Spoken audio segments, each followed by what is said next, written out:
Doctor BR Ambedkar Konaseema జిల్లా ఓబలంకలో Bharat Ratna mother Teresa జయంతోత్సవాలు ఘనంగా నిర్వహించారు. ఈ ఉత్సవాల్లో భాగంగా కోనసీమ వినియోగదారుల సమైక్య సభ్యులు, విశ్రాంత సహాయ భవిష్య నిధి కమిషనర్ అడ్వకేట్ వారి సామాజిక సేవలు గుర్తించి అద్దంకి అమరేశ్వరరావుకు ప్రతిష్టాకరమైన అంతర్జాతీయ మదర్ తెరిసా సేవ పురస్కారం అందజేశారు.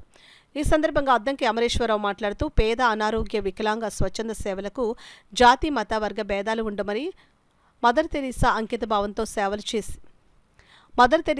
భావంతో చేసిన సేవలు దేశ విదేశాల్లో నెలకొల్పిన సేవా సంస్థలు అజరామరమైనవని తెలియజేశారు.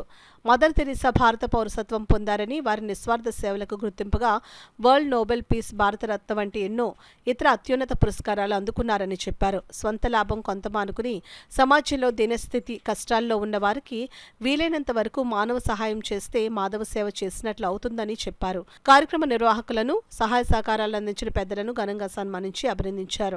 ఈ కార్యక్రమం ముఖ్య నిర్వహణకు విశేష కృషి చేసిన డాక్టర్ దిడ్ల కిషోర్ దంపతులను సభలోని వారంతా అభినందించారు.